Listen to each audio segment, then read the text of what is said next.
Alright everyone, the FBI has decided to reopen the Clinton Foundation investigation. They're looking into the possibility that while Clinton was head of the State Department, there was pay to play. Now, if you read any of the correspondence involved, there clearly was. Clinton is known to do stuff like this. We know she's shifty.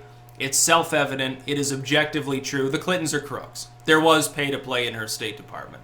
That being said, the odds of her actually being prosecuted for this are so minuscule, please don't get your hopes up too much.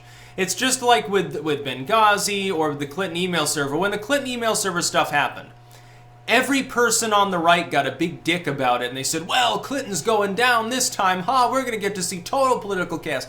That was wishful thinking, and I said, yeah, there's maybe a 5% chance that anything happens. I would give a little bit higher than that, but not much higher that anything happens here. The biggest thing you'll probably see with this is that they'll say, yeah, there was dubious, unethical stuff going on, but we can't prosecute her.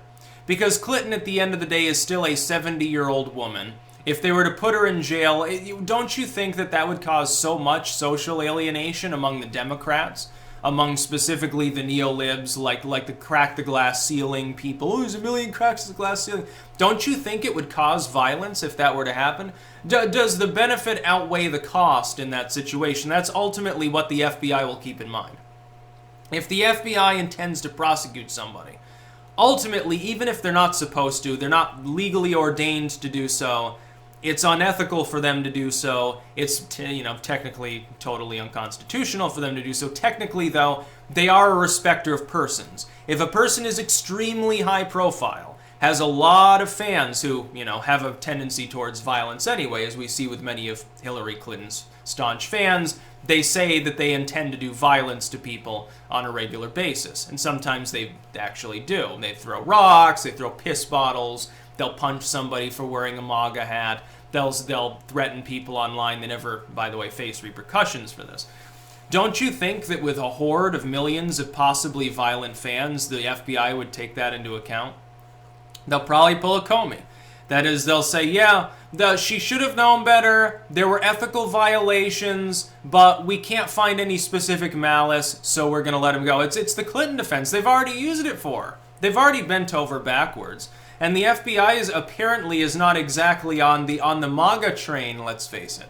So don't get your hopes up about anything substantial happening. They may attack her ideologically. They'll come out and attack her character while doing nothing, essentially. Or they'll give her a little fine. Or they'll come out and say, well, yeah, but aspects of this case relate to national security, so we can't discuss it any further. We'll never hear anything about it again. And in secret, they'll fine her, give her a slap on the wrist. Ultimately, we won't even know the result for 20 years. That's the sort of thing that happens. And by the way, the FBI was basically forced into this.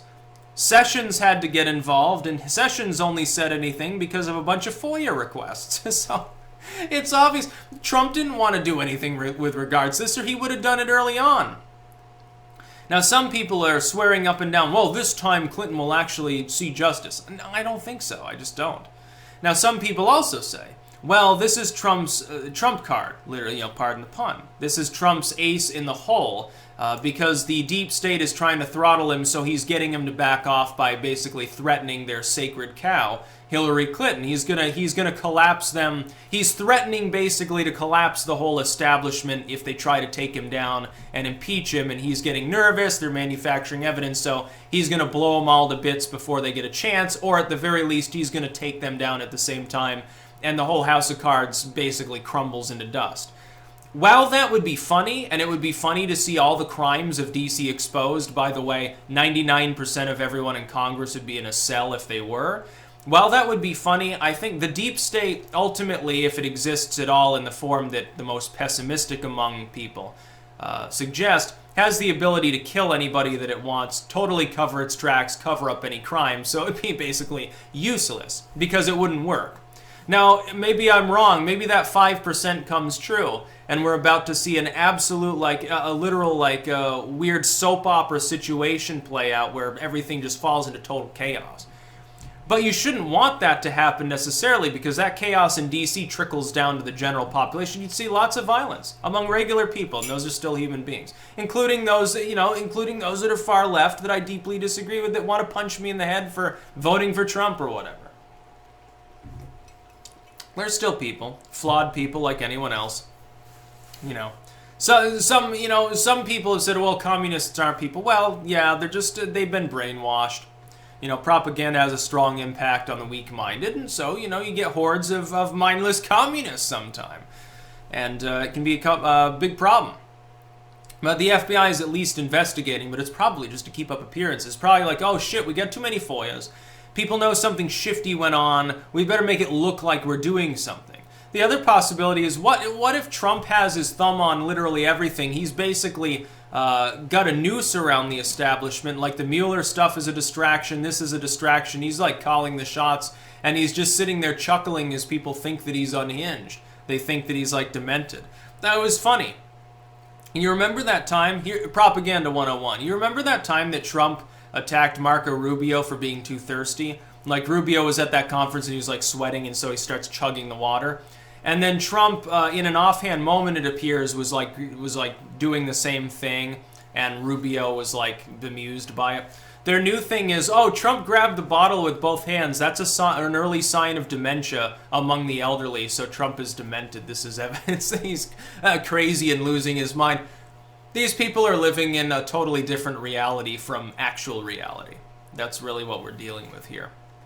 So while I'm glad the FBI has come out and said, yeah, we're reopening the case, pay to play may have happened, we just got new evidence, it's really just a case of probably. Well, we got a FOIA, we got to respond to it, whoops, we better look like we're doing something, but ultimately Clinton can pay us hush money, so we're not going to do. She can bribe them. She could probably threaten them. She probably has all sorts of insiders in the FBI that wish she was president anyway, if their text messages are any indicator. So what do you expect to actually happen? I mean, if she can run drugs from Haiti in cereal boxes, as a former president of the Senate of Haiti suggested several years ago, if she can do her Vince Fosters and her file gates and her travel gates, if Bubba Bill can pardon all sorts of mafia dons in the last month of his presidency, his second term, if she can get away with Benghazi, if she can get away with an email server that potentially exposes classified info, sitting in her fucking bathroom, what the hell do you think is going to happen? This was in an official capacity as the Secretary of State. Wouldn't she have more staff who are more adept at covering her shit? Of course she would. So yeah, there's probably payouts, probably pay to play, probably tens of millions are probably embezzled by the Clintons, but you're not going to hear about it. You're not going to serve a day, and ultimately, she's an old woman. She's not going to run for office again. At the very least, we don't have to deal with Hillary or Bill being in a capacity where they can do such a thing again. They're out for good. Like, they're not going to run for office. There will never be a President Clinton again, which is a good thing. Chelsea Clinton will never run for the position either. It's not going to happen. No, the family's too disgraced because there was so much baggage at this point. It's not just them. It's like Clinton's deadbeat brother and stuff like that. It's funny to watch. The Clintons, they're very interesting. I can't say many positive things about the Clintons, but at least they're in a literary sense, they're interesting to study about because they've had all of this weird, soap opera style life. They've had such a very strange existence. It's so out there, it's so warped and convoluted and so confusing at times that at the very least, they're not boring. That's about the best compliment I could pay to the Clinton family. Which isn't a great thing, but, it's okay, I guess. That's about all. Peace out.